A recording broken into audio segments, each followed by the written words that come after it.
pickleball. It looks like lazy people's tennis, and I think that's what it is people don't want to run, but they want to do something. It's ping pong without the table. Well, it looks like shitty ping pong. I like ping pong. I don't get pickleball. Who came up with this shit?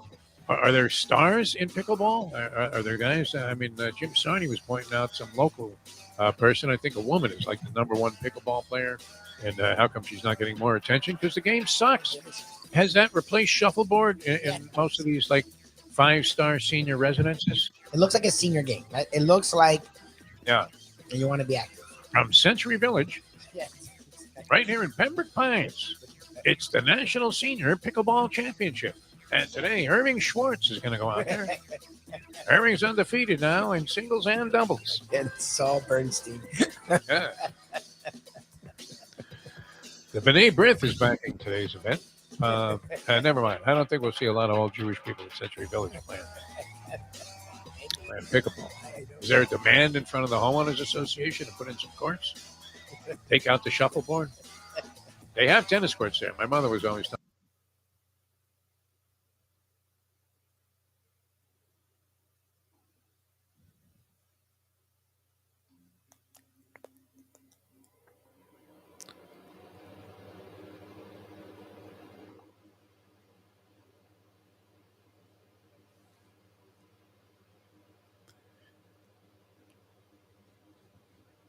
Huh? I think I lost the audio there, Mike Lubie. So are we actually on the air? Did we start this show? Say something. I can't hear you. I'm getting nothing. Rough start to the program. We might have to recrank this thing up here. I'm getting zero audio. There you go. What button did you hit there, Lubie? I was hitting different things, and for some reason the mic got muted, even though I wasn't anywhere near the mic button. So, yay, great stuff. Good morning. All right, rough start. And here we go. Good morning. A very pleasant good morning to everybody on this fine Thursday. As we're getting set for a little bit of time away from the microphone. In my case, it's going to be about a week and change, which is good. Although we have many things in the works here, Michael Lubitz and I, and I'm glad that I'm glad you got this other thing done. We're one step away from the next wave of excitement here in the podcasting business, and it'd be good. It'd be very important since poverty is about to set in to take that giant step forward. That would be great. It was 59 years ago, Libby. If you wanted me to answer your question, a little over 59 years ago, like a few days over that. June 21st, 1964. I was there. I was among, and it's incredible how this grows, but I was among the 300,000 people that were at Jim Bunning's perfect game. I know for a fact that I was legitimately there. There are some things that you might be delusional about. Have you ever had that happen to you, Lubie? It's not like I'm George Santos or something, but you start thinking, oh, yeah, I was at that Belmont Stakes, and then you realize there's no way you could have been at that Belmont Stakes. It was on a Wednesday. No, there's just there's no way. Have you had that happen to you where you could swear you were at an event and then you realize that was chronologically impossible? Yeah, like you remember events and you just will transfix date, like the date's wrong. Like you would know if you were at Woodstock. I mean, you would remember. I know I was at this perfect game. I remember it specifically. I remember thinking, do I root for the Phillies at this point and Jim Bunning so I can watch and witness baseball history? Mets were, I believe, hopelessly out of that game. I don't remember the score of that game. There's some debate now about the score of the second game, although I refuse to look it up because I do know that Rick Wise was the starting pitcher for the Philadelphia Phillies in Game 2 of that doubleheader, which is also won by the Phillies. But and the fans at Shea that day, and this was the first year of Shea Stadium, 1964. That's when it opened up. They played at the Polo Grounds in 62 and 63. Opened up Shea Stadium, a brand spanking new facility. It was deemed to be spectacular. It wasn't long before people started to view it as somewhat of a dump. But Shea Stadium at its origins, like all new stadiums, whoa, this is it, man. This is going to be the greatest thing. Remember when they built the Miami Arena? Yes. They want a small, intimate arena. That was Lou Chaffel. 2 days later, he was screaming, how the fuck are we supposed to make money here? Unbelievable. Everybody always looking to fleece the city, the municipalities out of their tax money so that they can benefit in a private business. A little bit of an odd arrangement, you would have to say. Although what? Major League Baseball is good for the city in general, is it not? Lubie, to have a team? It creates a little bit of a focus. At the very least, teams from around the country are getting that Dateline Miami every now and then, and people start thinking, geez, it's cold here in the winter.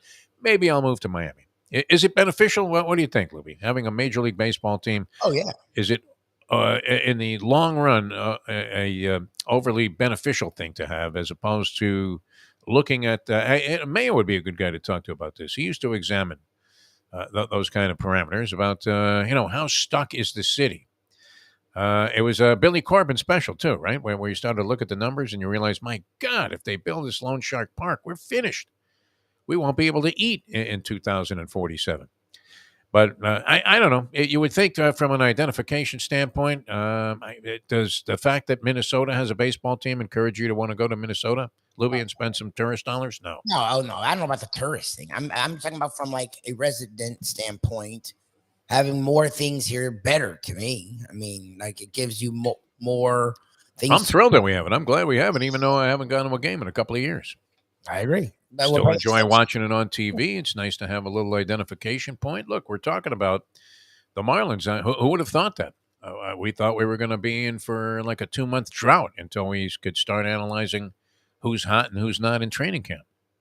So, okay. Gurgle's a late scratch. All right. It's literally as late as it gets, like Parliament Man type late. I'm in the parking lot, but I'm going to go home. Exactly. Like, what do you mean you're in the parking lot? We'll come and get you. We'll carry you in here, Paulie. Gurgle's having knee troubles, though. Yeah, I saw him last week. He came out to the Landlubbers trivia, which I appreciated, and he definitely was struggling a little bit, and I feel bad for him. I hope it gets better soon. I told him what to do. He's got to ask about that stuff. I don't know. It doesn't work, necessarily for everybody. Nothing does. But it cured me, I have to say. I have my fingers crossed because the time parameter is already up. As the doctor told me, hey, you'll be good for like anywhere from 8 months to a year with this thing. It's over a year. Still feels fine, which is great. Synvac. Juice that into your knee. It'll be better than visiting Victor Conti. It really will. All right. So anyway, I was at that perfect game. It's amazing how the numbers grow exponentially of people that you run into that say they were there. And the reason that second game score came into debate is, do you know the New York sportscaster Russ Salzberg? Are you familiar with him? Russ Salzberg, the guy that wears the sweaters. And he was the guy that was talking to Mike Tyson. Probably his most, identifiable moment was when he was talking to Mike Tyson. Tyson was doing a bunch of satellite interviews. And Salzberg says something to him. And Tyson fires back, it's a fucking fight. What do you fucking think?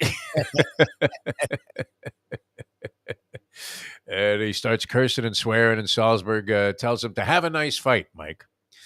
And that was that. I mean, it was a very abrupt ending to the interview. But he's been around forever. I think WOR might have been one of the stations that's not a network station, PIX or WOR, Russ Salzberg. And he put a post up about that he was at Jim Bunning's perfect game.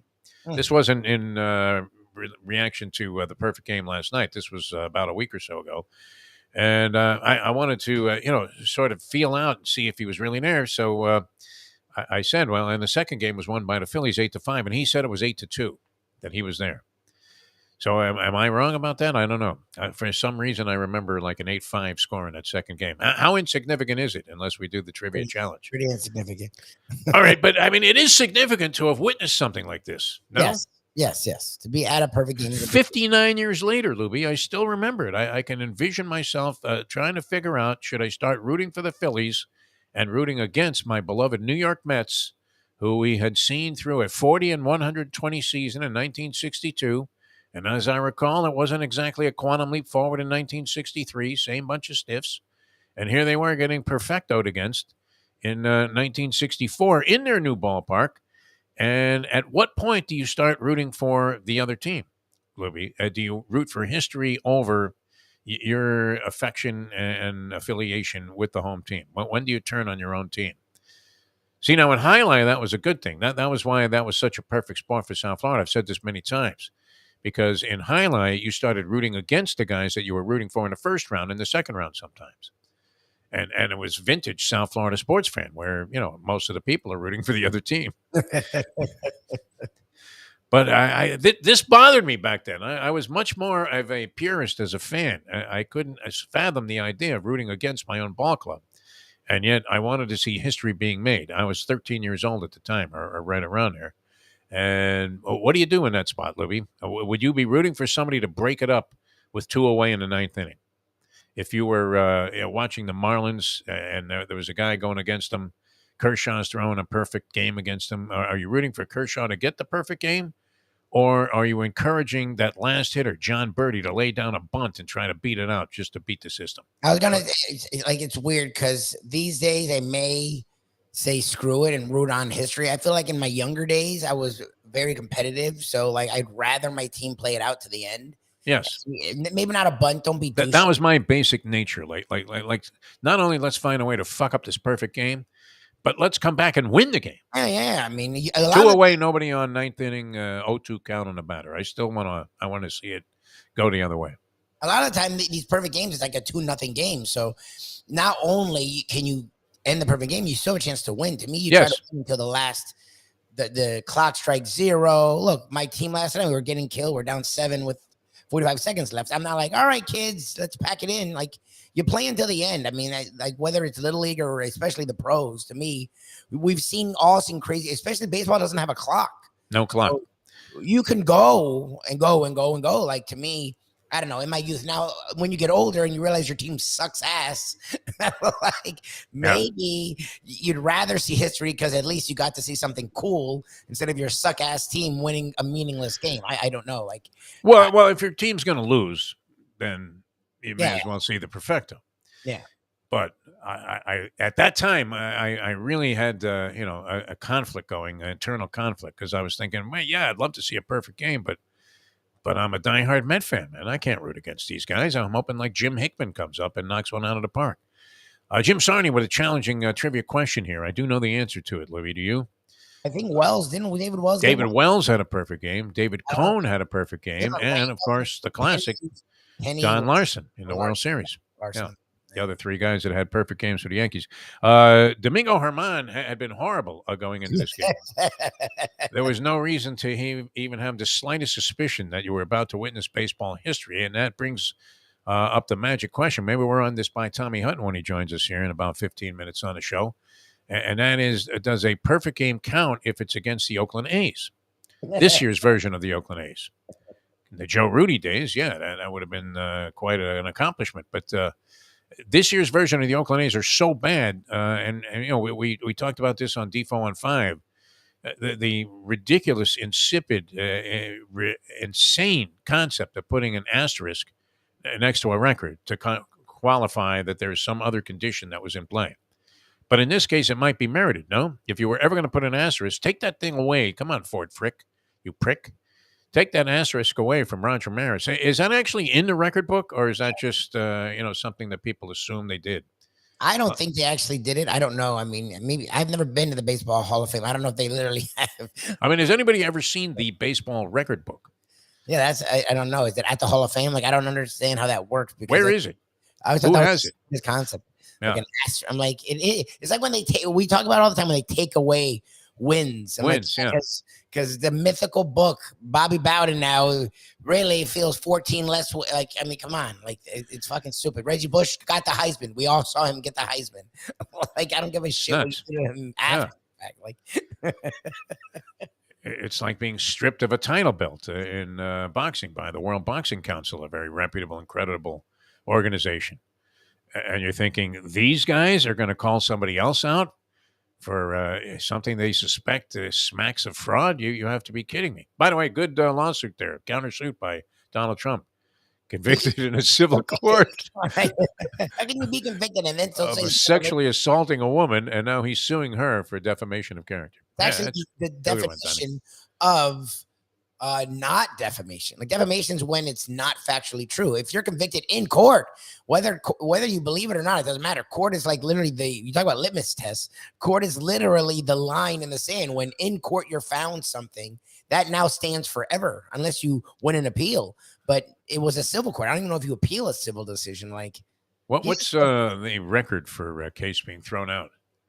Is there one? I can't imagine anybody entertaining that thing. But that's the way it goes today, right? You're on tape saying, "Hey, I got these documents here. They're top secret," and flashing them around at the Bedminster Golf Club in front of who? I mean, I guess they know who these people were.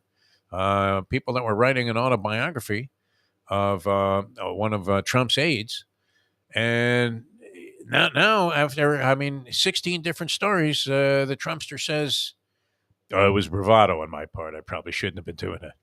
Way to go, Donnie. None of it changes the fact that he did it. Like, whether, like, this idea that, well, I was joking, ha ha ha, like Stephen Ross, no one gives a shit.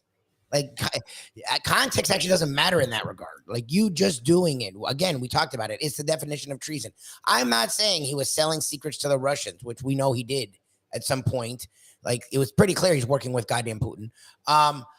What I'm saying in this instance is he's such a scumbag fuckhead that he was doing a treasonous act, like waving around classified acts that are actively classified. It's not even like old school. Like you hear these mobsters like Sammy the Bull will talk about the good old days now. Yes. And he's not worried about getting a hit on him because everyone that would put a hit on him is fucking dead.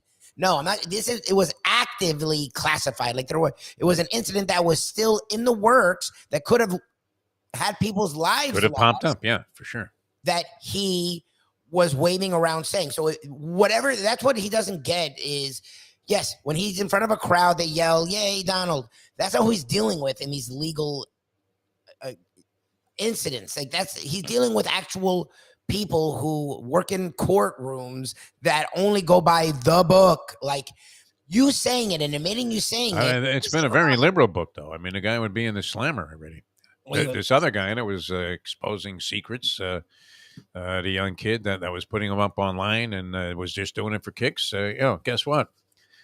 This guy isn't seeing the light of day for a long period of time and isn't right now.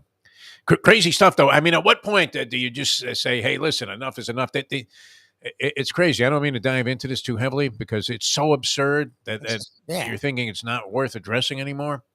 But, I mean, all of these weak GOP candidates that just can't bring themselves to say, hey, look, this guy, at the very worst, whether you love all his policies or whatever, is the most irresponsible, reckless fool that you've ever seen. What do you mean? Did you hear the latest? The one, like the professor jokes about this, how he talked years ago about if she wasn't his daughter, he would bang her. Oh, yeah. But the latest, that an actual like aides that people who worked around him openly said he didn't feel bad talking about Ivanka and sexualizing her openly in front of other humans to the point where they would have to say, "Mr. President, you know she's your daughter." Like they would have to say that to him. That's how gross he was being in front of human beings, where they would have to remind him. And then the worst, people yesterday, Republicans were defending it, saying, "Well, of course, you don't think fathers of porn stars had those thoughts?" Well, they're using the porn star line of logic. That's good. How do you defend that? It's so despicable. I mean, all of this stuff that you're wondering, what is it? What is the appeal of this man? I mean, what is it that he has that has this hold on people? It's incredible. I mean, is it that he stands for, pillars of, and principles that are so rooted in integrity and honor that you can ignore all this other stuff? No, I mean, he looks like a complete asshole. And that's just the truth. Of all the people, find another guy that could bring about the same sort of things, I guess, would be the logical answer to these people. But I don't know. It is amazing to me. I mean, he makes Santos look like a pillar of honesty and integrity. In terms of the things he says and the lame excuses he makes. It's incredible. All right, never mind all that. Domingo Germán, perfect game after a series of crud outings. Yankees still winning ball games. The A's, do they count as somebody that you're beating? And will they eclipse the record for futility all time in Major League Baseball history? There has to be some team from like the 1800s. My barometer was always the 62 Mets, 40 and 120. But I think there are teams, or have been teams, that actually had worse records than that. Is that conceivable, Lubie? Worse than 40 and 120? I think there was a lower total of wins, maybe once or twice in baseball history. But the A's certainly are in contention to eclipse the futility level of the 1962, the most inept team in Major League Baseball, at least in my history of watching a game. 1962 New York Mets. The Marlins winners last night. That was great. But they did it again, Lubie. I mean, even with a rain delay, Jazz Chisholm has come back. He's on fire. Yeah. That's good. Louis Arise got robbed of a hit on his first at bat. Ended up only 1 for 5 and dropped to 396 in this ball game. But other guys are coming through now, and we're starting to see a little bit of an ascent from a couple of players on the roster, and that can only be encouraging because they were getting enough to have a winning record anyway. So if they get a couple of other guys to come around, the equivalent of the Struces and the Gabe Vincents, only in Marlins uniforms, guys that you need. That actually most of their team is kind of comprised of those guys. No, Yes. who do they have that really stands out? I mean, you would have to say Luis Arise. The starting pitching has been phenomenal for the Marlins, with the exception of Sandy Alcantara. And he has shown flashes of maybe returning to form. But we don't know if we can say with certainty, oh, yeah, well, it's going to be great the rest of the way. You would hope so. And let's hope these kids can hold up the rest of the way. This Braxton Garrett looks really good. We know that Yuri Perez has been a sensation so far. Luzardo goes this afternoon, kind of a late afternoon game. I guess, 6 o'clock start, early evening game against the Boston Red Sox, as the Marlins go for the sweep in Beantown at Fenway, a place where they used to routinely get destroyed. The franchise history there is not particularly illustrious. And had they not lost like 10 in a row there at Fenway Park, some ridiculous number of games, only to come back now and destroy the Red Sox 2 nights in a row. 10-1 the previous game and 6-2 last night behind Braxton Garrett. Jazz Chisholm a home run. Garrett Cooper had a home run off the top of the wall there, bounced back into the field. And so he was kind of, going back and forth between jogging to second base, then hustling to third, and they just wave him home. He got the home run. That got the Marlins on the board to start things out. The only negative in the game was, once again, a performance by Dylan Floro, who scares me every time he comes in there. And he had kind of rounded back into form, but he gives up 3 hits in a third of an inning. And you thought, this is not good. You don't want to blow this one. But the Marlins managed to hang on and win it sort of handily, 6-2 against the Boston Red Sox last night. 47-34, a 4-game winning streak, and yet still only projected to win 83 games in this, whatever mathematical permutation was being done by CBS Sportsline to come up with these numbers. Still only projected to be what? That would be 83 and 79. Is that it? Yeah. That's a vast 4 games over 500 by the end of the season. So that they are going to go back, decline 10 games according to these projections, versus 500 the rest of the way. Who is it that they play? I mean, what do they play? The Braves the rest of the season? I think they play the Braves a lot more than they had played the Braves. They haven't played the Diamondbacks much, and the Diamondbacks are good, so they must play the NL West. The Giants, Dodgers, and Diamondbacks are all really good, and they probably dive into that a little bit. Probably get into the AL a little bit more than they have, and there are some teams in the AL that are solid. So, I mean, I think that's what happens in the second half is right now they played a really soft schedule to this point. Again, we talked about in Defo and 5. I just don't know what's not who's scary. Yeah, they may play teams with better records, but the outside of Zach Gallen, what's scary about the Diamondbacks? I couldn't name anyone else on the goddamn Diamondbacks. Isn't Zach Greinke back with the Diamondbacks? So Zach Greinke. I mean, the guy's got to be old by this fucking point. I think he's 50. So if they play better teams by record, that doesn't mean that they can't beat them. It's baseball. It's fluky as it is. The Marlins have struggled against crappy teams. The fact that they're playing the teams that are crappy, remember, they were supposed to be crappy. So the fact that they're beating the teams that were on their level is huge, and they're not screwing around with it. And when games are close, they're not folding like they did the last couple of years. No, and they have a huge upside one-run game record. Yes. That's huge. Yeah. Last year, those games were going. I mean, who knows? Mattingly may still be here had they, reversed that. Obviously, if you reverse a 30-game negative total in one-run games, you're going to accomplish something that would have otherwise seemed impossible. But they did reverse that, and a winning record on the road this year so far. So that's another plus. I don't know. When do we start to really buy into it, Lubie? Are we buying into it now? We're talking about them a little bit. I mean, it's entertaining watching the games. I find myself in anticipation, whereas normally, last few years, you could easily ignore the fact that a Marlins game was on, except for maybe, if Tommy Hutton was doing the color analysis, that would be reason to tune in, and it's reason to stick with us because he's going to join us here in just a few minutes. We'll try to get some answers from the guy that's been observing this even more closely than we have, far more closely, because we skipped the first 70 games of the season. They played 81 so far. They're at the midway point, exactly at the midway point of the year, and 14 games or 13 games over 500, which is pretty incredible. I never would have anticipated that. Expectations were 0.0, were they not? We blew them off and said whatever changes they made were cosmetic in the offseason. I was going to say, whatever expectations was to be a disaster. I didn't think that they would keep this South Florida winning vibe going. Like, that's what we were like, oh, what the fuck do we do now? I was going to be just sitting here juggling bowling pins on the show. Dame? People would be calling in going, hey, Don Carter. Where'd you get the pins?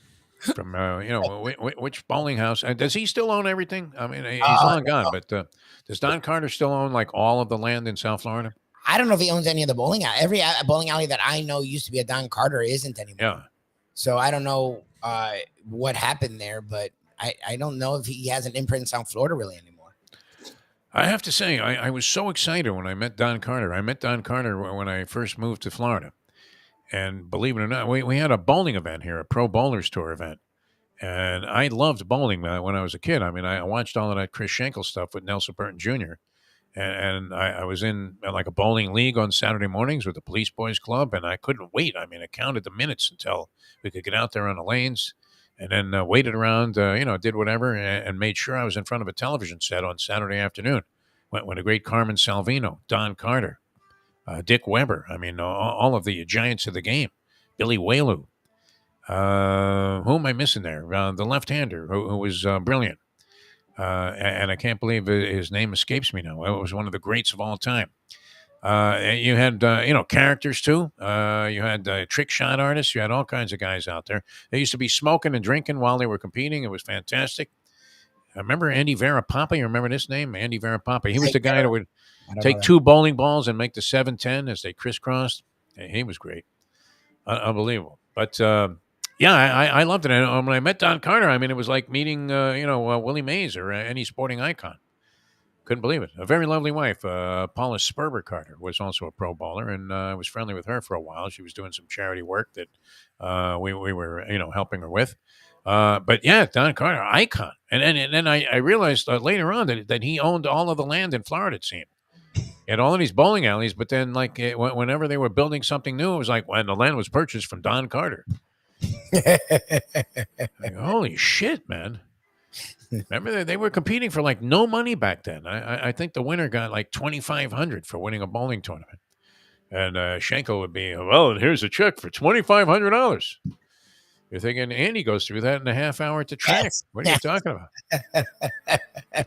The Greek throws that out there as tip money to a cab driver. It's incredible.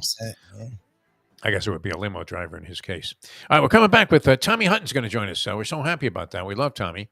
And this is a great story being written right now here in South Florida on the heels of what has been one of the most remarkable runs, if not the most remarkable run in South Florida sports history. So let's hope the Marlins are on board to join the party, that they're already there in a sense. And if they can continue in this second half, that would be amazing, huh? I mean, imagine finishing 26 games over 500. Well, and look, and to Brian's point, I go after... This would put them at 94 wins for the season.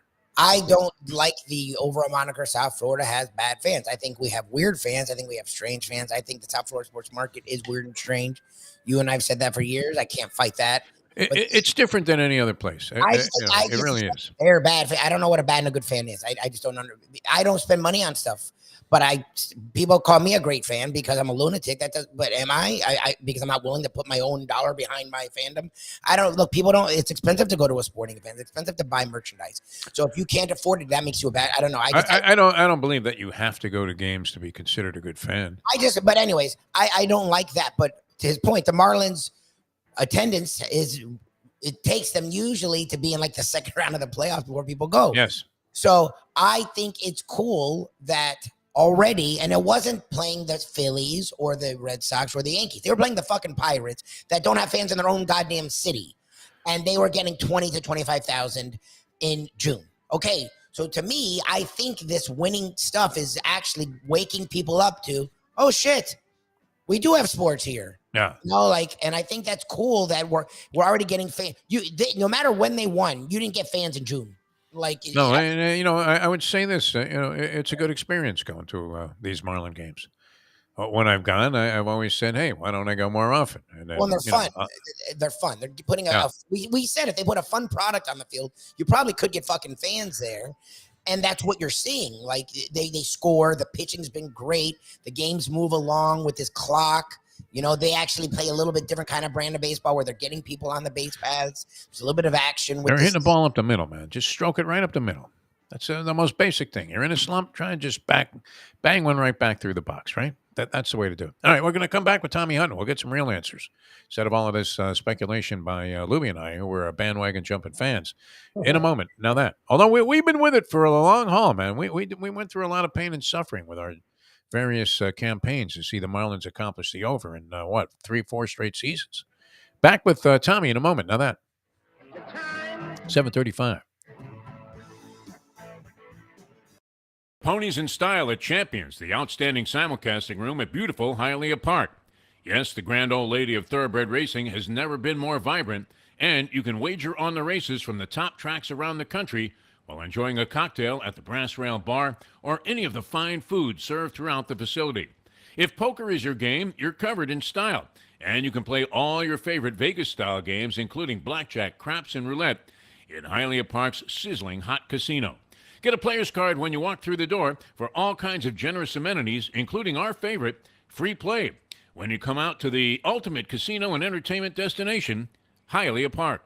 These days, we're all looking for comfort anywhere we can find it. Thank goodness for Landlubbers Raw Bar and Grill in Plantation, because they are making sure you are as comfortable as possible. First of all, they're not only open for delivery and pickup. All you have to do is go to landlubbersbarandgrill.com for both pickup and free delivery. You're going to have the best wings in the world. You're going to have a great burger. You're going to have their amazing soups. Again, Landlubbers, Raw Bar, and Grill. It's nice and easy. Just go to landlubbersbarandgrill.com for both your pickup and free delivery. Thank goodness for Landlubbers for making you always feel right at home. Are you looking to buy your first home? Have you been turned down for a loan? Do you need to refinance or get money out of your home? Call Michael Kodsey, CEO of Choice Mortgage. He's been helping the South Florida community get mortgages for 30 years. Hi, this is Michael Kodsey, CEO of Choice Mortgage. We have the most competitive fixed rates in the market. Call me 24/7, 561-441-2730. And remember, I don't just work banking hours. To make the right choice for your home, call Choice Mortgage today.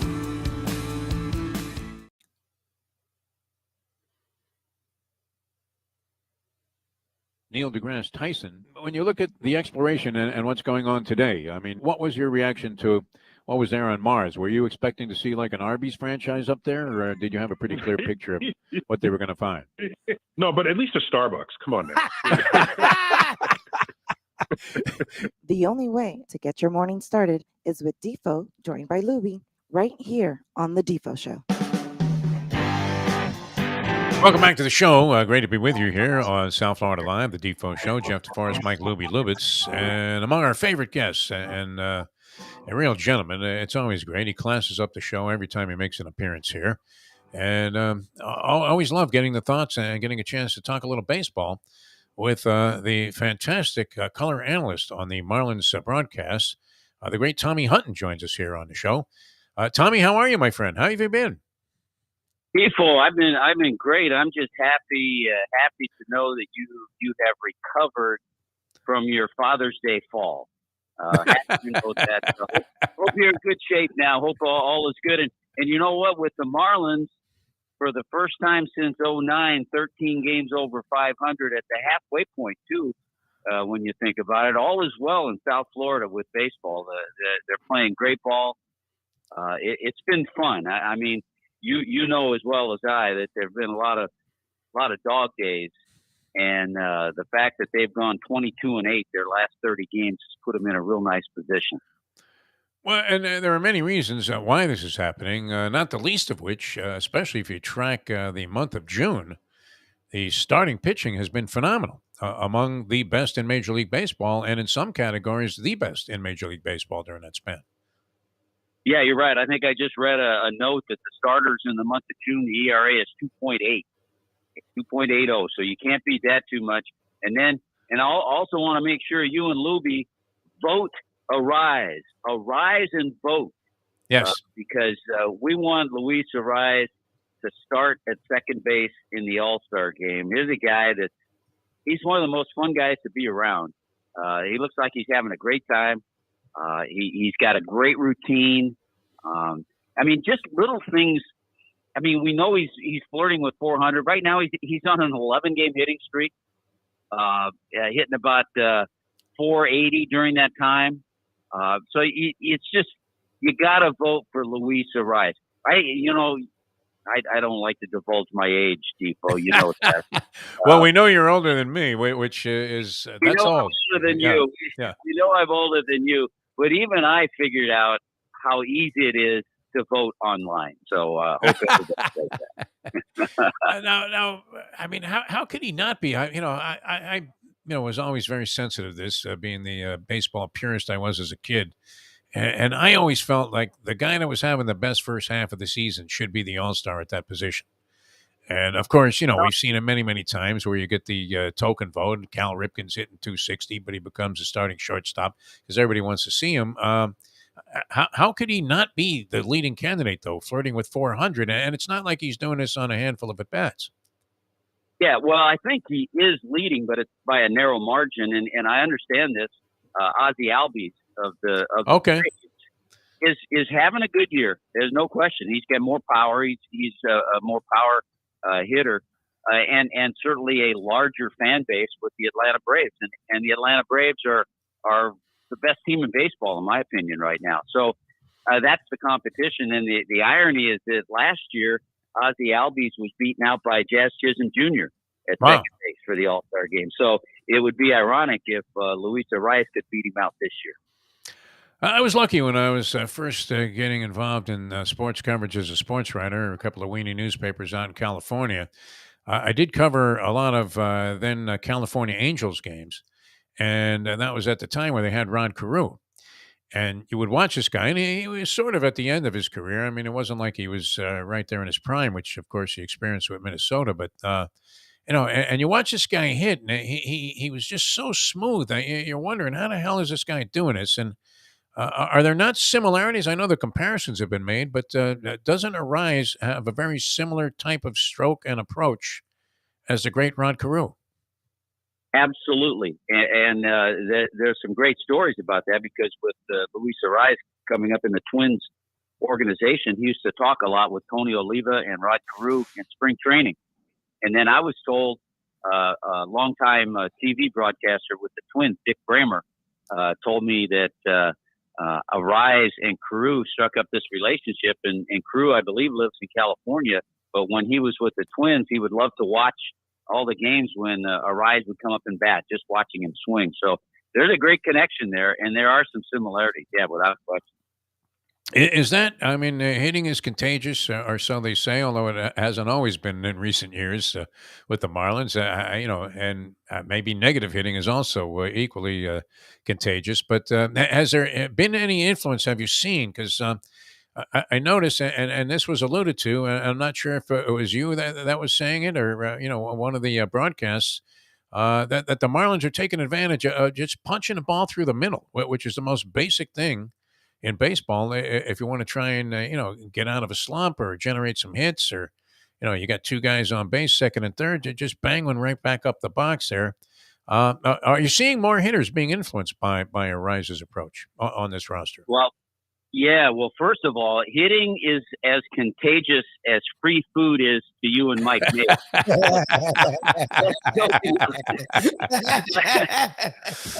know us, freebie king, man. If it's free, it's me.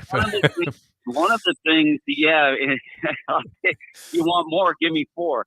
Yeah. I think one of the things that the Marlins really wanted to do in spring training was change the whole philosophy of hitting. And Brant Brown, the main hitting coach, has really done this. And they have proven that they've done this. They're in the top 5 now in fewest strikeouts in the league, maybe in major leagues, I think. Yes. And they've also been putting the ball in play. And so you do that. Now, the downside of that, okay, they lead the league in hitting into double plays because they're putting balls in play. It's going to happen.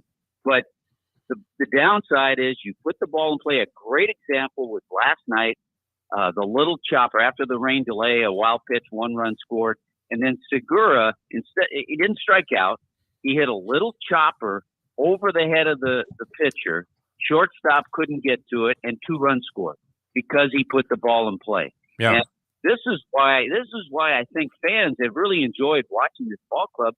Because how many times do fans come up to me and they say, "Oh, these strikeouts. Why don't they just put the ball?" They think it's easy, of course, to put the ball in play. Sure. But why don't they just put the ball in play? And they've done that. And so that's why this team has been a fun team to watch. What's interesting, Tommy, is they're doing all this with the reigning Cy Young pitcher struggling. And what's actually sort of cool to see is Sandy has carried this ball club for the last 2 to 3 years. And for once, it's nice to see these guys sort of picking him up. And you're sort of seeing him finally sort of, I think, realize, look, I don't have to do everything. His last 2 starts were really strong. Yeah, the 2 starts ago, he started poorly, but I like that they kept him out there, and I like that he finished without giving up a run for 5 innings. This start, he started a little off, but then he went 7 strong innings. He got into some trouble, got out of it, and they just went with it. What are you seeing from Sandy where he was struggling before, but it seems like he's sort of coming out of it? Well, I think he is. I think he knows that he knows that his stuff is there. There's never been a question about, well, his velocity's down 2-3 miles an hour. That's not the case. And so I think he had to make a few tweaks, especially with his changeup. And in Boston, the changeup was really good for him because he kept it down. And that's what he needs to do. My partner, Paul Severino, put it greatly the other day. Someone was asking him about, will the Marlins be buyers or sellers? And we don't know what's going to happen. Defo, they never ask us that stuff. But he said, okay, Jazz is coming back. This was right before Jazz got off the IL. And if Sandy pitches the second half like a Cy Young pitcher, all of a sudden you've acquired an electric bat and player, and you've acquired a Cy Young type pitcher. So those 2 things right there. And we've seen the results already with the outing that Sandy had in Boston and with the first couple of games Jazz has had since coming back. That was exciting. You know what? And I didn't know what to expect because there's a mixed bag of feelings about Jazz Chisholm. Everybody loves him, and of course, he has that star caliber quality, like an Acuna, where there's naturally going to be an attraction to want to see him play. And then at the same time, you're looking at the results overall, and you're thinking, I'm not sure yet that I'm ready to deem this guy a superstar. But he certainly has been exciting. What does he have to do to sustain what he's done these first couple of games? He seems to be in the right mental framework also about his approach to coming back, saying that, hey, I just want to get into the swim here with these other guys. Well, that's right. I can't get into his head, but I think maybe while he was injured and not playing and seeing the team having success and playing the way they were, maybe a little humbleness came inside of him, and he just wanted to come back, fit in, not be the main show, be a part of this team. And I think he has. And I think, in retrospect, maybe it was good that he was injured and was out and was able to look at the team from the outside at how these guys were playing together.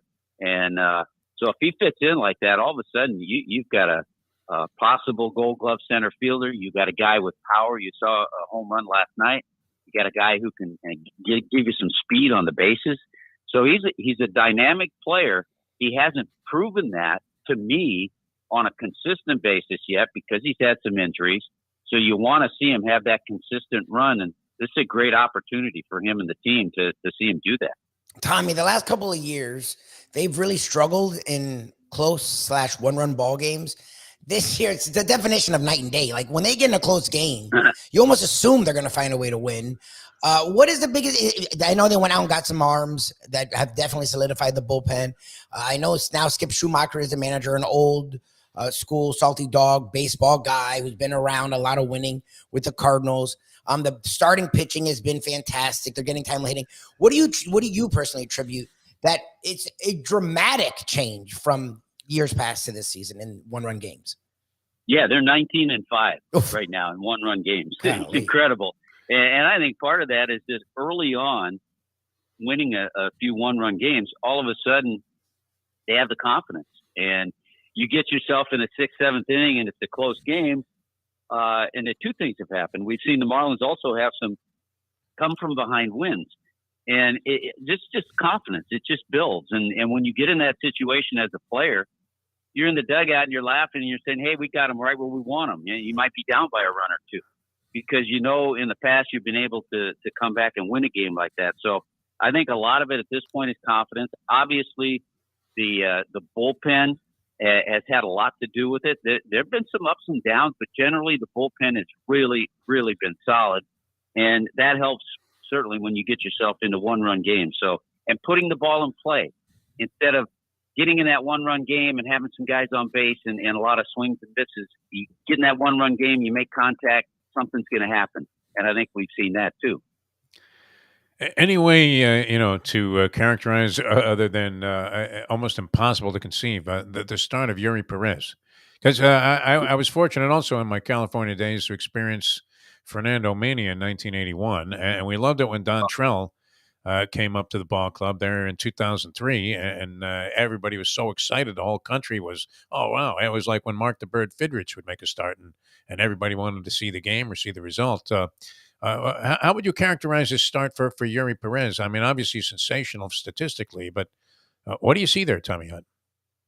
Well, it has been incredible because so many times over the years, we as broadcasters, we've been told of this prospect, about this guy coming up, about this guy's going to be great, this guy here.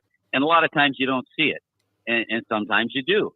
And this is a case where we certainly heard a lot about Yuri Perez and what he could do. We saw a little bit of him in spring training, and he's been phenomenal. Now, the bad news to this is that we're not going to see him a lot because they're going to be real careful at 20 years old of his innings and how many innings. He's already combined with his minor league innings and his innings he's pitched with the Marlins. He's already exceeded the most he's ever pitched. So I don't know. They haven't come out definitively and told us if they have a number or if they're going to be careful. Maybe one start before the All-Star break, one more, and then after the break, you've got some time because you'd love to have him healthy and pitching well in September. So you would hate to do what was the example? What the Nationals did with Strasburg. Yeah, they were getting ready to go for the postseason. They shut him down. You'd hate to do it at that time. That's the time you want him pitching. So the organization has to make that determination. I would imagine Kim Ng on maybe one of her walks of life will think about that. Only I know though she yes. does not, after her walk of life, does not have a couple of beers afterwards. She does not do that. But anyway, I think they have to make that decision, and I think we're all kind of curious as to how he is handled. No problem with Sandy in his innings. I think Braxton Garrett's going along well. And remember, the ball club will be getting Edward Cabrera back at some point, and possibly Johnny Cueto. Everybody's forgotten about Johnny Cueto, who they signed, a veteran guy. So there's a possibility after the All-Star break that we could see Johnny Cueto in the rotation too. But Tommy, you personally, what would you want to see them do? Because we've seen organizations use kid gloves with pitchers, and it didn't help. Like the Cubs were soft played it with Wood and Pryor, and they still got hurt a lot. The Mets, after the Isringhausen and Paul Wilson debacles, were very smart with with Mats, and they were with Thor. They were very smart, and they watched their innings. And those guys were hurt every year. Like, we've learned that just being smart about how you handle young pitchers doesn't necessarily mean they won't get hurt. Like, to me, if they're playing well, and Yuri seems to be a big part of that, they really get up for his starts. I hope they don't just yank him out of the rotation. Like, what would you like to see them do personally when it comes in? Well, what I would have liked to have been 6'4" and hit 320 every year. what I would like doesn't really matter, and I know what you're saying. There is absolutely no formula for this. The only formula they have, which over the years past they didn't, are all these analytics and stress innings and all this stuff. And they go by that. And I understand that with the salaries, with agents involved and all that. So they're going to go by that. They're not going to send Yuri Perez out there and have him throw 180 innings this year as a 20-year-old. I'll tell you that right now. Yeah. So it's how they manage him and how they decide to do it will be interesting to me. Tommy, have you ever been on the field and or in the booth while a perfect game took place? Yeah, we had the Roy Halladay perfect game. Oh yeah, that's right. It's at the old football stadium. Yeah, we were doing that game. I've been there, not on the field during a perfect game, but no, I saw. I laugh, and honestly, I do laugh because people will criticize the Marlins. Well, yeah, they've been playing some bad teams. They beat Oakland 3 in a row. Well, because of that, I don't think they're going to count the perfect game because Ramon pitched against Oakland. Yeah. Will there be an asterisk there? That was the question. Not saying that now. Yankee fans are probably not saying that now. But fans say that. Everybody plays. The schedule is the same for everybody. Everybody plays every team. Mm-hmm. So I don't want to hear, well, okay, everybody has a soft part of their schedule. See, you got me going, Defo. I used to love when you used to call in all agitated about something Joe Rose would say. And they would question the integrity of a Marlin victory, and you would just tee off on the guy. It was great. All right, and we know that. It does seem like, I don't know, am I missing something? Because I'm looking at these projections that they make when I look at the standings, and they have the Marlins projected to win like 83 games. Is the second half of the season just stacked against them somehow? I know they've had some of the easier teams of late, which is great, but you have to beat those teams to be successful also. Well, yeah, there's no question the second half of the season is a tougher schedule. I mean, they've got a stretch of 6 games in August, I believe, a weekend series against the Yankees, and then Houston comes to town. But wow, look at the record. Right now, the Marlins have a better record than the Yankees and a better record than the Astros. So wow. You look at it that way. The Yankees and the Astros might be saying, "Hey, we got to go to Miami and play the Marlins." So I think the attitude that Skip Schumacher has brought to this team is that you're a good team. Other teams have to come and try to beat you and have to face the pitching that we can throw out there every night, and have to start the game facing Luis Arraez. Both Luis Arraez. I'm going to say it again, and. So that's the way I look at it. But there's no question the schedule is tougher. They've started off this road trip winning a couple of games in Boston. Then they got a tough weekend in Atlanta. Atlanta's been beating everybody. Yes. They don't lose. Like I said before, the Braves, in my opinion, are the best team in baseball throughout, pitching, hitting, everything. So it'll be a tough weekend in Atlanta. And then they get a break with the All-Star break. So we'll see how things go the second half. Can you, I believe, what's happened with the Mets this year? I mean, was that something that could have been anticipated? Because I know they were counting on a couple of 40-year-old pitchers at the top of the rotation. They haven't been great. Been inconsistent. A lot of their guys just haven't come around. You have Lindor; he's been staggering around, and that was a big investment for him. They tried to bring just about everybody in. I'm reading a lot of the crying and fetching in the New York Post. and they're having State of the Union addresses by Steve Cohn. Could you ever have anticipated this kind of mess for the Mets at this stage of this particular season? Well, let me put it this way. I don't know if when they signed Verlander and Scherzer, I don't know if I said, well, that's going to take them to the World Series. I thought it was crazy when you sign two guys that are one's 40, one's near 40, and give them $43 million a piece. You commit $86 million in 1 year to those two guys.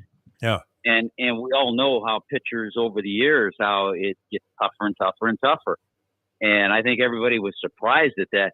I guess I'm surprised that they're as far back as they are, but I'm not surprised that they're not in first place because all along I thought the Braves, I thought the Phillies were better than the Mets coming into the season.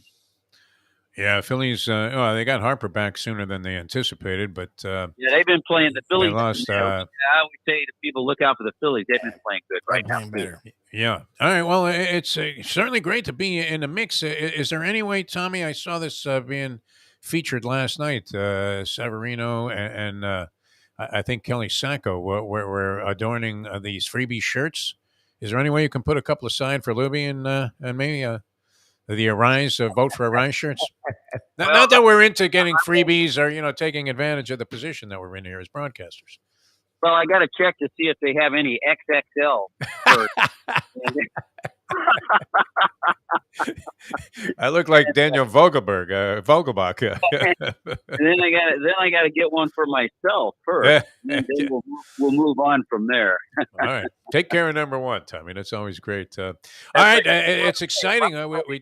We thank you so much for joining us. It's always a pleasure, my friend. Love when you're on the games, and so happy that you're on the majority of these home games with the Marlins. It's become, for me now, I mean, I make sure I'm in front of a television set the last couple of nights to watch the beginning of these games. So, that's a good sign. If an old fart like me can get a response like that going. And right. Let's hope it continues. Yeah, I got the home series, St. Louis and Philadelphia. I'll be working those games. And I looked at the fine print in my contract, and I do get a bump if the ratings go up. So keep watching. That helps. Okay. I will do. Yeah, well, and you would be the reason for it. Thanks, Tommy. I want to, before I leave, I have to wish you an early happy birthday and have a great trip to AC and a great dinner at Chef Bolad. The place is great. We have to convince Mike Mayo of that. He tends to poo-poo any place that he hasn't been to. But, Vola, you've been there. Top notch, right? Yeah, and you probably can't get a freebie there either. No, there's not a lot of comps being doled and out there. And it is cash only. They changed that now. You can bring a credit card in there. Oh, okay. With a little bit, and it's a lot easier to get a reservation. You don't have to mention some guy in the mob, to get into the place anymore. Thanks, Tommy. Always a pleasure, my friend. Great stuff. All right, hey, thanks for having me. I love talking to you guys. All right, thanks so much, Tommy Hutton, ladies and gentlemen. He's the best. Tommy gets the show, man. That's what's really beautiful. I love it. I love that he actually, even after we left radio, still keeps tabs on what we're doing. The fall, man. I have to go. I have this doctor's appointment right after the show here, Lubie. In fact, I'm going to bow out a few minutes early, I think. I don't know if you want to carry it to the wire there, but, about 50. Yeah. I don't want to get the look. It's always a mystery, though. There's no answer for any of this stuff, right? When you're a medical mystery, is that not while feeling? I feel it in like totally good health. That's the weird thing, Libby. Feel pretty good about things.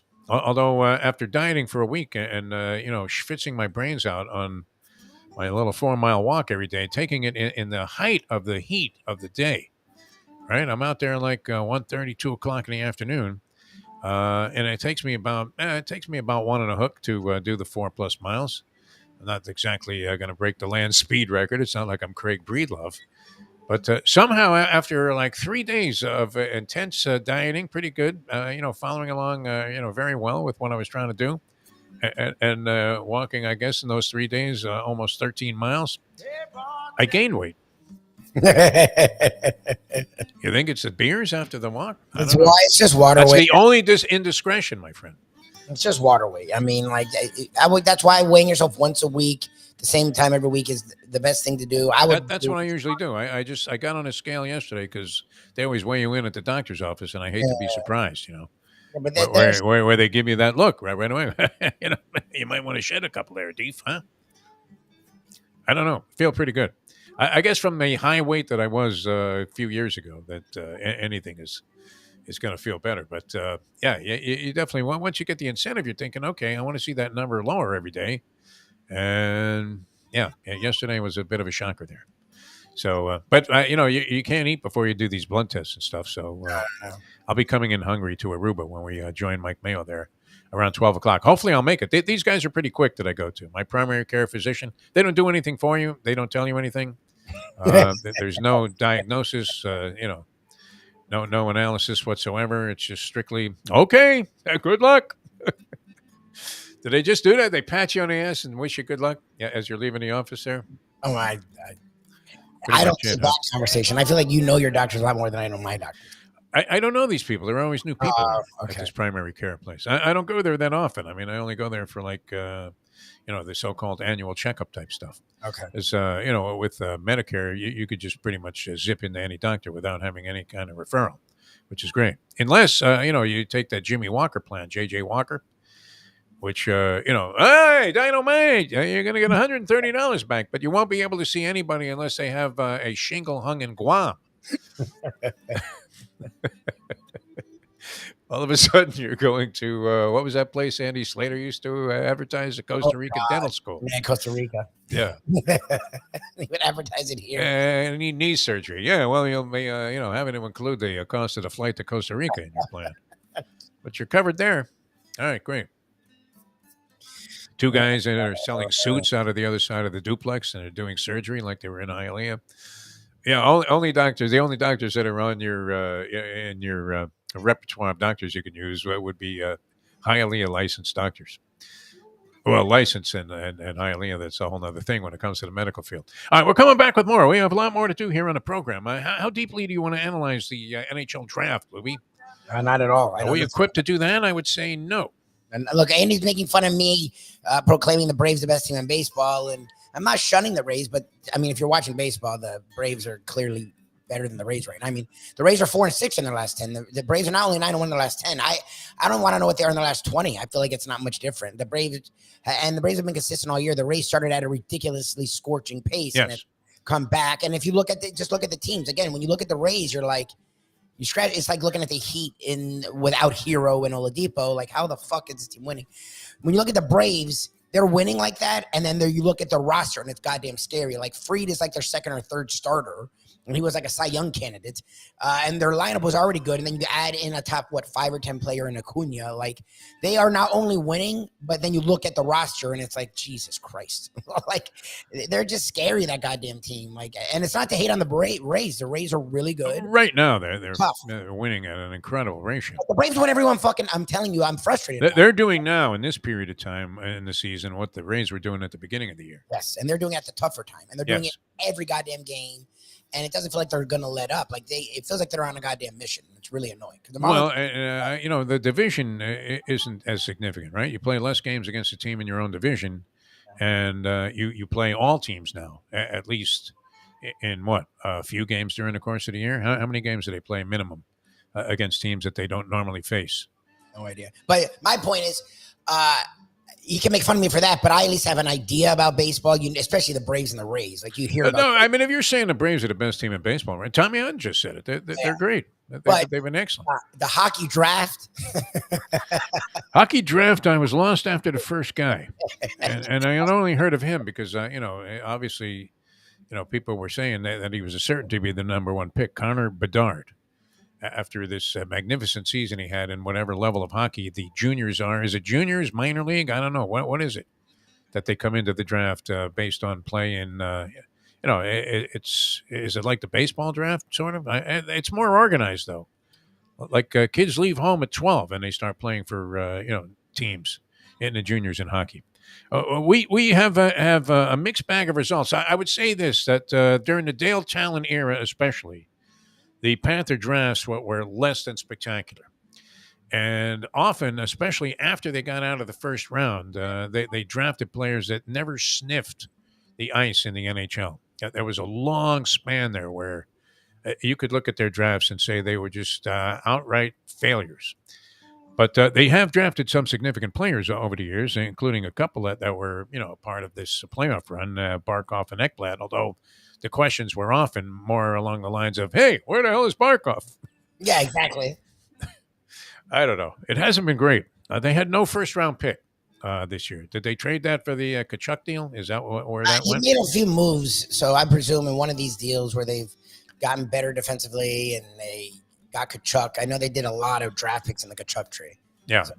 Okay. All right. So that went up in smoke, and that was not a way for them to improve. There have been a few deals of significance in the NHL surrounding the draft involving veteran players, including, and this kind of surprised me. I don't know what the reasons were for it, but we won't be able to allude to Marchessault and Riley Smith as the core that came from the Panthers in the expansion draft, although Smith was traded. But that may have been a consideration. We learned later on that was along the lines of they would make Marchessault available if the Vegas Knights acquired Riley Smith. Remember, I think it was Randy Moeller that was telling us that was possibly the reason that they let Marchessault go in that draft, in the expansion draft. But Smith was traded yesterday to Pittsburgh by the Las Vegas Golden Knights. Yeah. Okay. I thought they loved him there. Didn't you? I mean, has he declined or something? He's been there 6 years. I think he fell back, whereas Marchessault was not only good, he became their best fucking player. Superstar, yeah. Which is goddamn annoying. Smith, you heard them talk less and less about, and I don't remember him being really a factor, especially in the Stanley Cup, when everyone seemed to score 3 times a goddamn game. I don't remember Smith really doing much, actually. All right, well, he's a Penguin now, or at least for the time being. All right, we're going to come back with more here on the Defo Show, and we don't have the Hialeah Park Trivia Challenge today. I'm sorry. Gurgle's a late scratch due to an injury. Yeah, I feel bad. Physical injury. Gurgles, we feel badly for him. That condition, I believe, can be treated. I don't know. Knee replacements. I've spoken to people that have had knee replacements. That used to be just torture to go through that procedure. The improvements in orthopedic surgery and the ability to do orthopedic repairs have been incredible. I mean, amazing. Remember, a guy would have a torn anterior cruciate, and that was it. ACL, finished. Oh, back in the day, yeah, for sure. Finished. Torn meniscus was not quite as severe, but used to keep people out for a significant period of time. Now, guy's out a week with a torn meniscus. Even plays with it. Anything knee and ankle used to be a death knell. I mean, I still think Achilles can go either way. You're not 100% with an Achilles, but you have a shot. Your career's not over. Knee, sometimes guys come back. What do you mean? AP came back in 6 months that one year, and he was, or was it 4 months? And he wasn't skipping a beat. He was carrying people. They've done such great stuff with the knee that it's you don't wild advances, yeah. But I've talked to people, where they've had knee replacements and swear now. I mean, the modern day version is literally a miracle. That it's not nearly as tough to go through, and that the results are phenomenal. That they feel like they've been born again. I don't know that I want to go through that. I'm not sure. How do you feel, Libby? My mom needs knee surgery really badly. She was always decently active, and spends a lot of time with my sister's kids, and she struggles mightily. And she's in her 60s, so she still has plenty of great years left. But she's really fucking weird about getting the goddamn surgery, and it sucks because all these people around us I've seen have knee surgeries, and it changed their life. But my mom isn't, I guess, like you, she's being weird about getting it. Oh, I don't know. I don't really need it right now. I mean, I was told years ago that by the condition my knees were exhibiting in various MRIs and X-rays, that it's only a matter of time. Okay. But I did get that injection, that Synvac, and it changed. I mean, 1,000% improvement to where you would have thought I had a knee replacement. It was that good, that effective. My son, who has terrible knee conditions with arthritis, even though he's only 40, triggered by what was a very difficult surgery, or a couple of surgeries he had many, many years ago when he had a torn meniscus that he tore while playing basketball in college. He had the shot and said it didn't do him any good. So, that's weird, but maybe that was the old version of it. I think there've just been vast improvements in all of this stuff. So If I could, I would run down to Miami Lakes and inject gurgles myself with this stuff. That was one of the weirdest shots, though. You felt like Joe Willie Namath getting. You ever see the the documentaries where Namath is getting his knee drained before every game? I mean, that was primitive stuff by comparison, but yeah, there definitely are solutions to it. So let's hope Gurgles finds a doctor that can bring him some relief. All right, we're coming back with more in a moment. Now that. The time. Remember Jim Lonborg, man? That was it for him, right? Skiing accident. It's 8:13. Folks, Tony Segreto here. Let me ask you a question. What do you look for when you go out to eat? Good food, obviously, friendly atmosphere, not too loud, but good energy, reasonable prices, and a place where you feel comfortable. All those ingredients, no pun meant there, are hard to find unless you're talking about the Texas Roadhouse. You see, they encompass all of those attributes. Really, really good food, amazing atmosphere, good for a family, good for a date, or just a night out for yourself, and prices that will make you extremely happy. Their ribs unmatched, steaks hand cut every day. Everything, and I mean everything, is made on site, including their incredible bread. It's the one day, folks, that you can forget about low-carb diets. Trust me when I tell you, Texas Roadhouse, your restaurant, your destination when you say, where should we go and eat tonight? From the newly renovated sports bar to the beautiful bayside views captured at the Tiki Bar, Jimmy Johnson's Big Chill has it all. Located at mile marker 104, the Big Chill also offers waterfront dining while experiencing breathtaking sunset views of the Florida Keys. It's simply the hottest spot in the Keys to cool off. That's Jimmy Johnson's Big Chill at mile marker 104 in Key Largo. For more information, call today at 305-453-9066.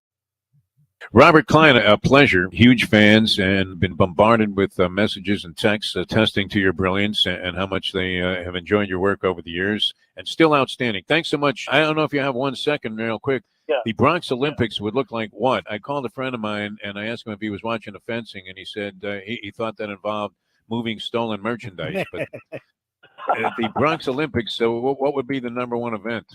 The number one event would be the shout. Who could shout the yo? Hey, yo! The only way to get your morning started is with Defo, joined by Lubie, right here on the Defo Show. Welcome back to the show. Great to be with you here on this Thursday. Tomorrow I'll have a Degenerate Friday edition, and we got a couple of road shows coming up with Mike Mayo's Lunchbox. We'll be at the Aruba Cafe, Beach Cafe, today, which is fantastic, and looking forward to that. And then tomorrow, the usual routine out at Gulfstream for the Friday night festivities from 10 Pops. So we invite you to come on out and say hello. Mike Mayo and the crew. Chef Nealon will be on the program today. That's always great. Real sincere guy, and does a great job over there. They managed to capture that kind of island vibe, and at the same time, a contemporary restaurant that's right there on the beach with a great vibe. Good place. And, we love 10 Palms because in addition to great food and drink and atmosphere, there's betting action. The machines are right there. Where's It's almost like having one on the table. It's fantastic. I have to get my bets in there. I mean, Mayo is not necessarily amenable to taking the break at the time that you need him to.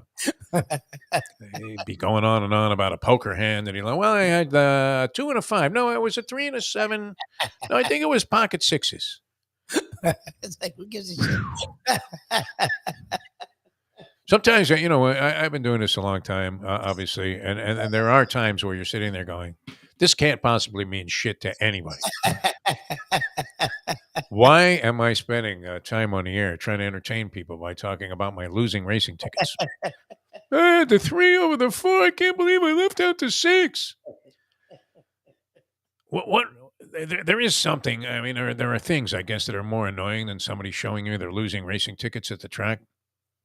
While at the track, I'm talking about. This is just track etiquette. I don't know. You guys love doing that, boy. I've noticed that. I never take out a ticket and show it to somebody anymore. I realize I hate it when somebody does it to me. You've all done it. I've been there around. I'm the innocent bystander, and Mayo does it. You do it. Jersey used to do it.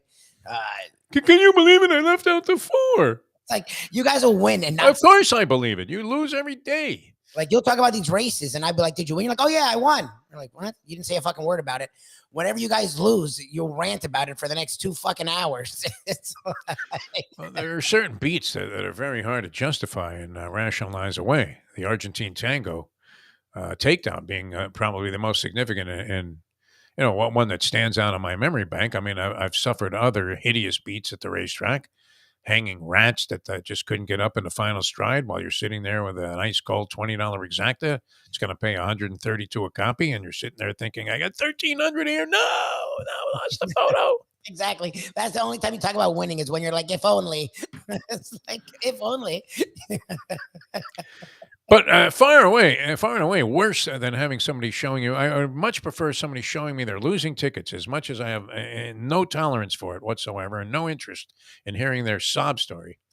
And even your best of friends, right? Even if it was Jersey Kyle, when he'd show me one of his losing tickets, I'm like, just throw it on the ground, huh? Wad it up and throw it in the trash. Fire it at some guy's head. Do whatever you want. But don't show it to me. I don't want to see it. I don't need to see it. I had a woman I don't even know coming up to me showing me tickets the other day when I was sitting at the Isle Casino there, now known as Harris. And she showed, you see, I have the exact, I don't want to see it. You don't have to show me your ticket. I believe you, lady. You were screaming and yelling for the 3. I believe you had the 3. Man wants to do that with poker. I'm like, I don't want to, like, I don't care. Why doesn't he just take a picture of these hands and show the money? It really is. It's like those old Charles Gorin bridge columns, where they would give you the outline of what everybody had, and then you're looking at these hands. And I used to, as a kid, my dad was one of the family activities. He had the 4 of us, my brother and my mother, my dad and myself, playing bridge sometimes as a family activity. There you go. I mean, there wasn't a much. People didn't just go into separate rooms and watch TVs. Yeah. Right? We only had one TV. I have TVs. Yeah, black and white. But we used to play, so I had a little bit of an interest in the game, and once in a while I would peruse these columns there that Charles Gorin had. He had the bridge column, and you're looking, going, how could anybody play these hands and bid like 9 spades on this thing or whatever the high bid was? What is it, 6? I don't know bridge at Yeah. all. I don't remember how to play it. But nonetheless, you're looking, and Mayo's explaining this verbally, like how he had, and then he can't remember the cards. That's the other thing. You imagine it? That would have been one of those ones where the program director would have been justified in just running down the hall and taking a sledgehammer to the glass and saying, "That's it." Richard Steele time, man. Somebody's got to step in and stop it. Interesting yesterday from the Brad Jacobs interview, because I'm trying to figure out if I was going to bet this Errol Spence Terrence Crawford fight, which way would I go? Crawford's the older one, right? Isn't 135 and 130? Isn't Crawford the 35-year-old? Yes, Crawford is the older guy. That doesn't matter. Like, I feel like that's a big age difference, like 5 years in your 30s in boxing. Like, how does that not? The problem, as Brad also alluded to, is that what kind of wear and tear. Errol Spence survived like a horrible rollover car accident. And he was sidelined for a while. I don't remember the exact period of time that he was out. I want to say for around a year. And you would have to think it had to be suspect whether he was going to come back at all. He wasn't, severely, I guess, not severely injured, but banged up enough. And it was very lucky to survive the crash. You would think the way this car, if you ever see the remains of the automobile, was absolutely horrific. Well, Spence is 33, so that's what it is. It's only a 2 years age difference, and as opposed to Crawford, Spence went through that, and I don't think it was that long ago. I don't think that accident was. It was within the last few years. So, and he's come back, and he's won all of his fights, but I don't know if he's been as impressive. I guess who was the guy? Ugas. It was a Cuban guy from Miami that had pulled off a big surprising victory and earned a title shot. And Spence just toyed with this guy who stuffed his nails. So that was impressive. Crawford pretty much ices everybody. Seems to be tough as nails. The question has been the caliber of the opposition that he's faced. A lot of people accuse him of ducking people, including Errol Spence, his entire career. But Brad was very much in the corner of Terrence Crawford to win this fight. So that was interesting. I mean, if anybody would know, you would think he would, since they worked with Crawford, and he didn't have any reason to embrace him because Crawford had actually left Top Rank Boxing and left with not a particularly flattering a series of comments about what the relationship was like when he was being promoted by Top Rank, which Brad is now the CEO of. So he had every reason to say, hey, listen, Crawford's a great fighter, but Spence is going to beat the shit out of the guy. Yeah. But he seemed to think that Crawford was going to win that fight. That's coming up the end of July, so that's a little period of time away. We shall see. But which way would you be leaning there, Lubie? Would you bet on? You're not inclined to bet on this thing, are you? No, but I would lean Crawford. I mean, you've heard about him being the best boxer for friggin' years, and he does have that knock on him where it's pretty clear he was ducking fucking Spence for years. So you would think he'd want to prove people wrong. So yeah, I would lean Crawford. Look, it's the first fight I may watch. I haven't watched a fight in years. Like I got sort of. There's a high element of intrigue to it. It really does. Both are excellent. There's no doubt about it. Spence is great at what he does, and so is Crawford. So we shall see. That'll be interesting. It was great having Brad on the show. A very insightful interview about the business of boxing and how it's changed over the years. And yet it is amazing that people have been trying to kill this sport off forever. I would think that this pay-per-view offering will do very well. Would you not? Crazy, though, that pirating has been one of the key developments in the sport. Yeah, but pirating new? Like, remember, wasn't the black box just another version of pirating? Like, didn't everyone have, maybe not everyone, but didn't you talk about how you had to change it every week? But I grew up knowing tons of people that had the black box. Yes. And that would allow you to get pay-per-view. Like, why was that? Why is that not pirating? I know everyone wants to talk about the newest thing is the craziest thing, but you had to tell me that could have pissed people off then, that they were stealing pay-per-view. Like they would routinely change the code on the cards. Yeah. Right. Before one of these pay-per-view events, like before a Mayweather fight, all of a sudden your card would go bad. I don't want to admit to O.J. Simpson criminal activity, but a lot of people. As soon as I did it, though, it became sort of an obsolete thing because they figured out a way to fight back against it. And I think I spent more money trying to pirate cable and satellite TV than it would have cost me just to have it. But there was something, that felt good about the fact that you were stealing it, no? Oh, yeah. And what do you mean? If you did the math on it, you weren't paying any less, but it just felt good. Like my buddy's parents had it, and we never even watched the thing, but it was just like it was so cool that he had the black box, and because he half a boob on one of the fucking sex stations. And we barely did it because we weren't allowed to watch the goddamn thing, but it was like this cool thing. But it wasn't like one person, and like tons of people had black boxes. I remember anyone that had any kind of money, like you like that's how you knew you made it or you were like doing well was you skipped satellite, you had the black box. Like the black box was a big fucking deal. Isn't that pirating? And that was like 30 years ago. Like that was like it's been around for a long time. Yeah. One of the things that's changed, though, and short of having a way to intercept the signal, and some illegal method of going ahead and getting the event live, but without having to pay extra for it, is that with YouTube and some of the systems that are out there, you can almost plug in on your computer and get it, but without even trying to find an illegal method of doing so. And then if that doesn't work, a big fight like that will be posted in its full splendor, like moments after it ends for your consumption. I mean, I don't know if it's legal. You used to have to wait a week, like, for HBO to replay these pay-per-view fights, remember? Well, and a lot of time the organizations themselves do it because they want to get eyeballs on it. Look, I get what Brad's saying is, and I have plenty of friends who do it, and I've done it, like, especially with fights or with sporting events when you don't have the NFL package. Like, there's all these links, and they don't really change them that often, so you can use the same goddamn link, or you go to a site that has tons of links. And yes, I presume a lot more people are doing that than had the black box. Fine. But this idea that pirating is new, I think it's Didn't you have some system with the professor where you were able to pirate pay-per-view events? My buddy who's really good at getting these fucking links. And he watches everything. I forget about them because like I don't care that much about it. I got disillusioned to boxing.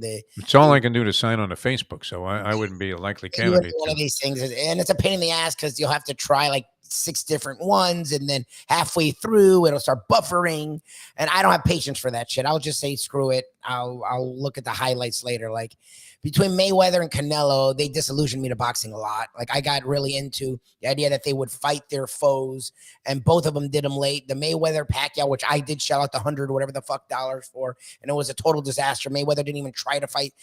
Pacquiao was down a shoulder and still was the only one trying to fight in that goddamn fight. And then Triple G and Canelo, which really felt like it was going to be a great fight for like 4 years. And Canelo waited till Triple G was in his 60s to fight that fight. Like that really threw me off of boxing. But my buddy does it all the time. Like he watches a lot of crap on these links, but it's a pain in the ass. So that's my thing. Like people like Brad, and I get it. It's got to piss you off when you put a lot into the sport and then someone hijacks it. But it's been happening forever. Like to me, it's not new. It's not like pirating has been. There's always there will always be somebody out there that figures. Sure, no doubt. I mean, that was one of my stated philosophies, and I try to live by this every day.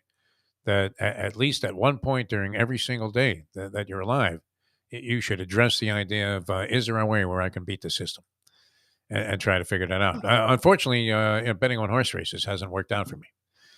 And the Powerball also was a failure, as I managed to turn 20 into $4, and I'm happy about it because I'm actually going back to Publix to cash a ticket. How about that? It doesn't even buy you a bag of pretzels anymore, but nonetheless, be very thrilled. That'll be the highlight of my trip to the store. All right, we're coming back with more. We'll come back and wrap things up. We're going to bow out a little bit early today due to a previous engagement that I was unaware was at. How did I book this at such an awkward time? This doctor's appointment, and it comes in between, trying to get ready to run down to Aruba there, which I don't want to miss. No, that's Will Mayo attempt to eat an entire loaf of bimini bread in one bite? And how are we not? I mean, you should be scrambling to get Joey Chestnut on the show before he goes, on July 4th for the hot dog eating championship. It's probably easier. Anyway, or is he too big for this kind of stuff now? Well, it's not even too big. I feel like this is his like prime time. It's like trying to get someone on the Chiefs before they go play the Super Bowl. Like, yeah.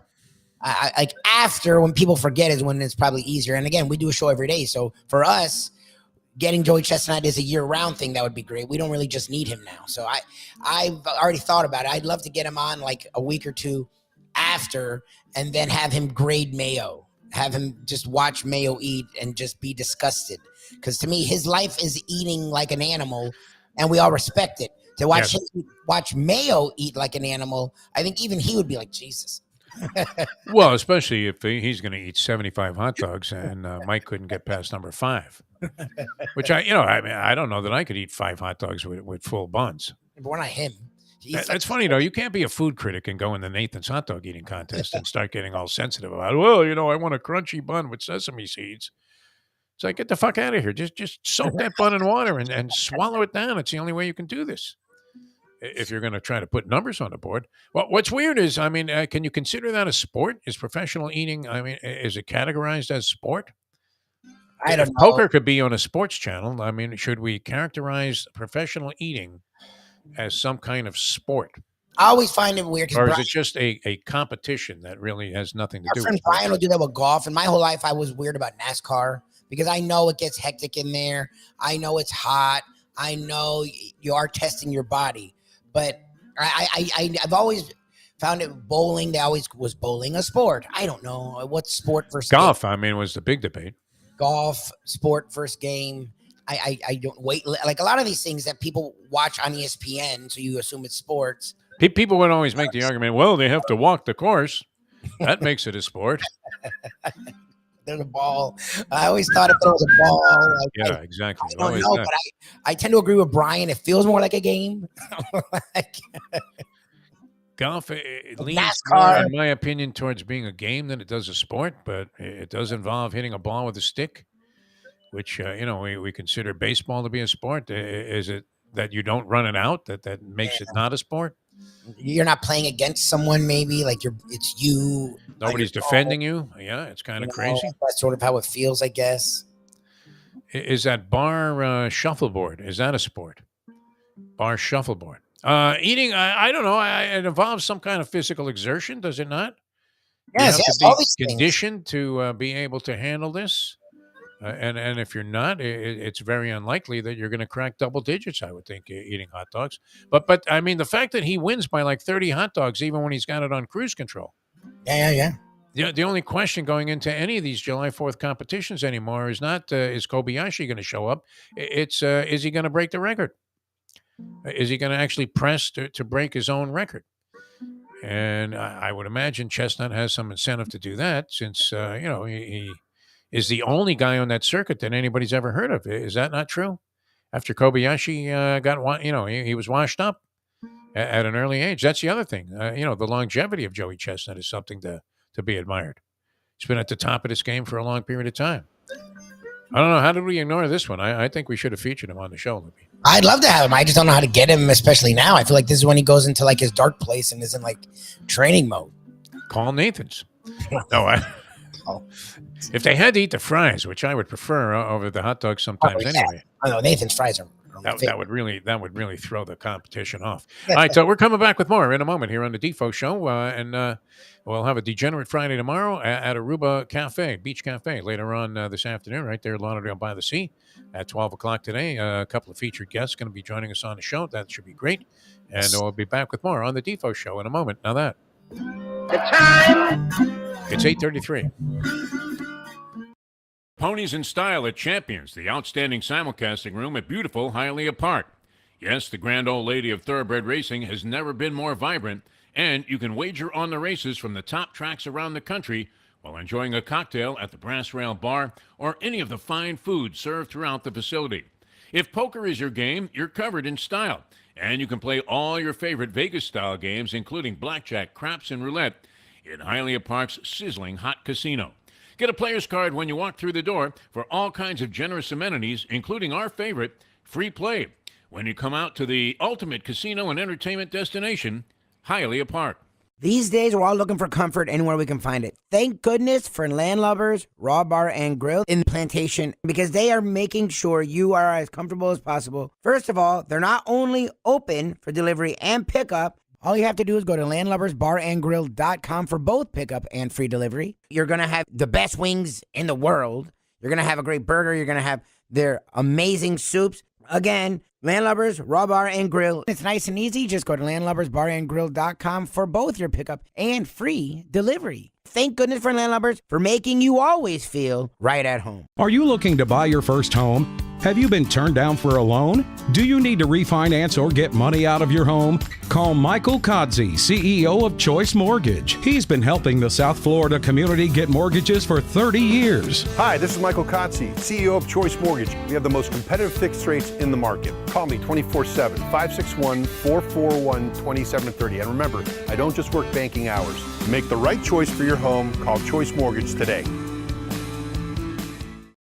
You can't fake caring. Women can sense this immediately. You don't really care. You didn't really want to do any of this. We now return to the Defo Show. Welcome back to the show. Glad to have you with us. Going to bow out about 10 minutes early today to accommodate some other engagements and things that I have to take care of. And we will be with you, of course, tomorrow with our Degenerate Friday show. And looking forward very much to the festivities that are always associated with that, including talking to the Greek and the professor with the big board. And, of course, the gambling guy gourmet, Mike Mayo, who has to be gearing up, I guess, for the Saratoga meet. That's around the corner. And it never ceases to amaze me. South Florida may not have the greatest sports fans in the world, but we do have the greatest collection of degenerates, I think, anywhere. Never ceases to amaze me, Lubie, on my travels around the country. And, of course, I'm on and out to Concord Junket when I go to Atlantic City. So you're on a plane full of people that are all from South Florida that are going to gamble their brains out there in AC.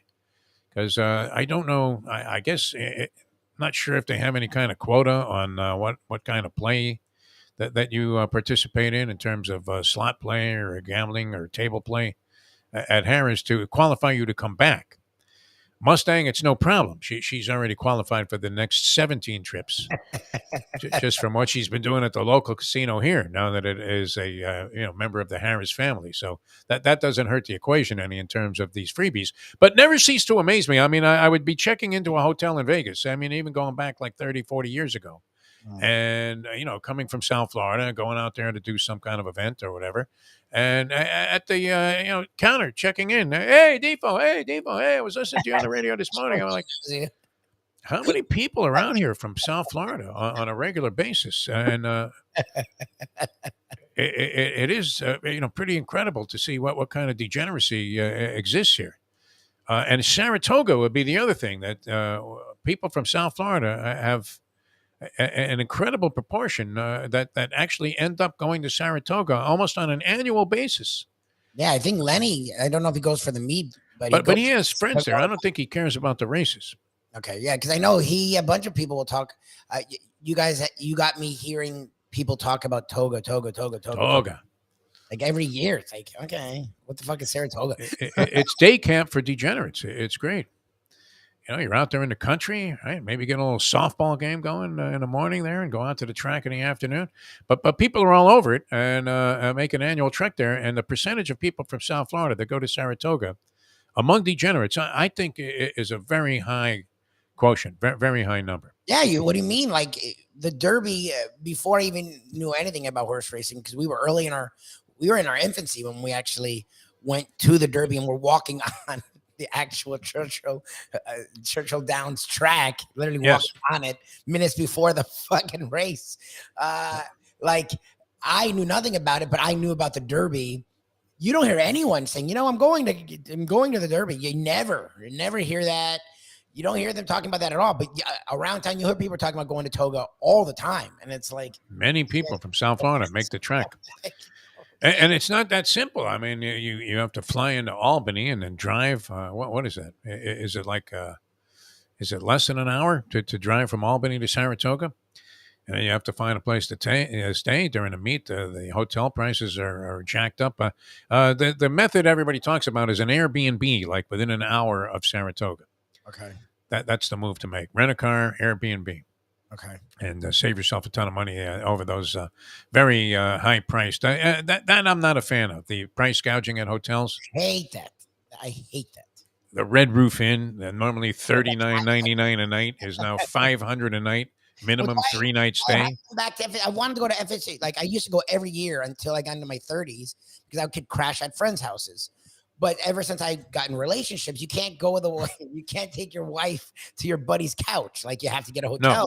But you have to go to the Ramada Inn that's normally fucking $90 a night. And on a game weekend, it's like $380. It's like I'm not spending $400 to stay at the $400 for the hotel. Like I'm not doing that. So I don't go, and it's like sort of sucks. We were at the Holiday Inn sharing a room.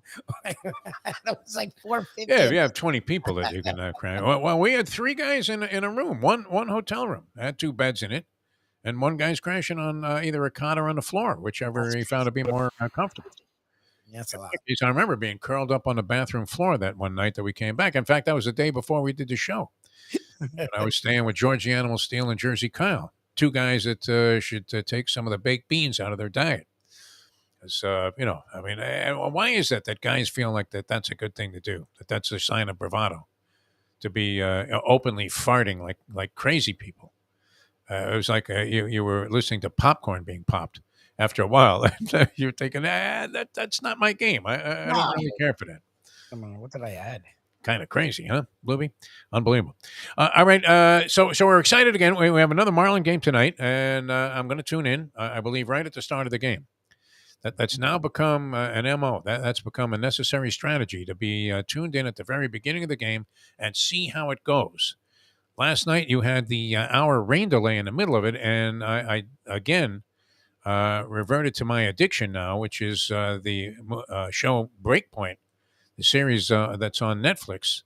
And I think I have 2 left to watch. I believe I might have started watching it after the first few episodes. And so that's what came up. And now I'm getting the episodes that I missed from the beginning of the series. Is that the way it works when you're binge watching? Not on Netflix. Netflix usually just releases the whole series at once.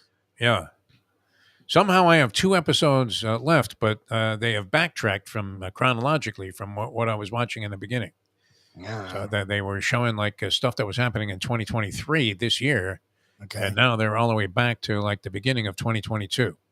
But outstanding. I mean, if you're a fan of sport, whether it's tennis or not, it's just an outstanding behind the scenes look at what it takes to compete at the highest of levels, and they have great in depth coverage with several of the prominent players that are involved on a circuit.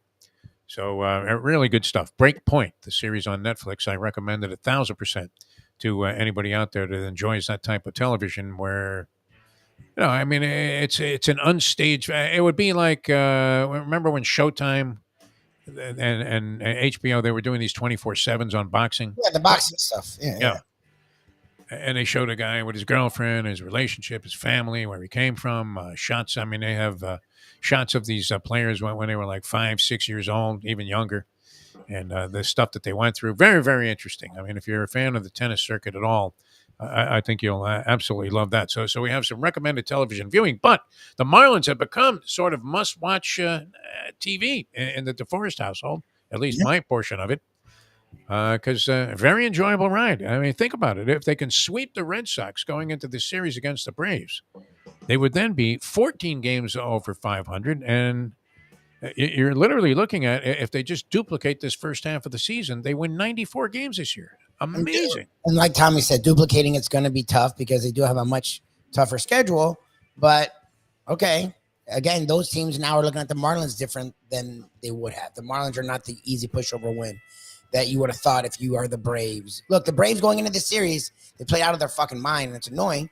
But I'm sure they're like, damn it, now we have to play the Marlins. Like the Marlins aren't this pushover, and it feels like actually Tommy says, and that's what I think is different. And we love Mattingly, but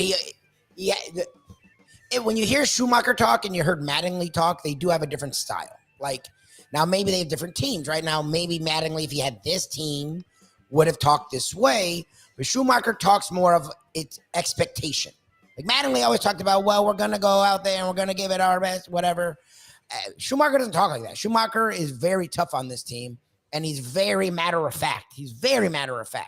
Which you usually are only like that when you have a contender. So I'll give this team and Schumacher credit. They have a different air about them where they sort of expect to be in it, whereas in the past, that was not the case.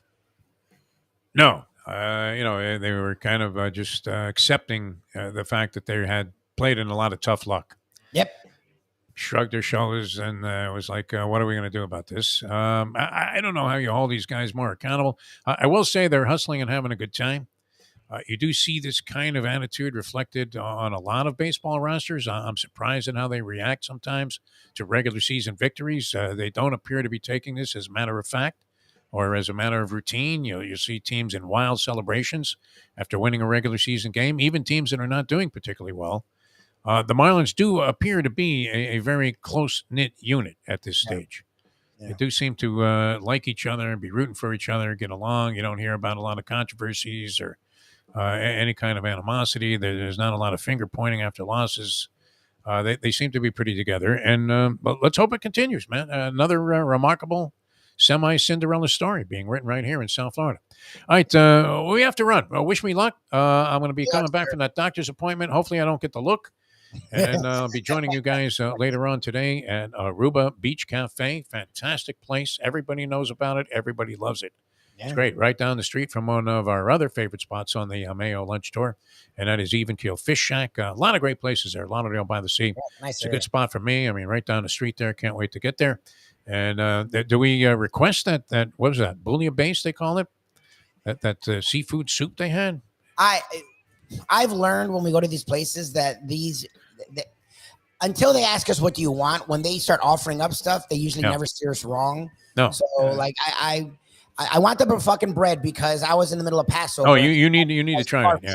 That's I've had it in my life. I just don't want to not. I want to have the goddamn bread. So I recommend this too, Lubie. Take the remains of the loaf home, the uneaten portion. That makes a fire French toast. And you know what? It doesn't even matter. I had this stuff in the fridge for like a couple of weeks, it seems like, and then I would throw a slice, like a little piece in the air fryer toaster oven, and it was amazing. the differential between that and just regular bread. And now that Mayo's eating butter straight up off a knife. When was the last time? Did you ever do that? Eat butter straight up off a knife? No. Butter. No. Let's just go grab a stick of butter and start eating it. Holy Tommy T, man. What would he say about that? All right, we'll see you later on this afternoon. Thanks for staying with us here throughout the day. Degenerate Friday tomorrow for Michael Lubie Lubitz. So hopefully I'll be in one piece by 12 o'clock here. And, we'll get some good results. And we'll see you next time as we leave it at that. The time. It's 8:47. Let's go to eat a damn snack. It would be done to my soul.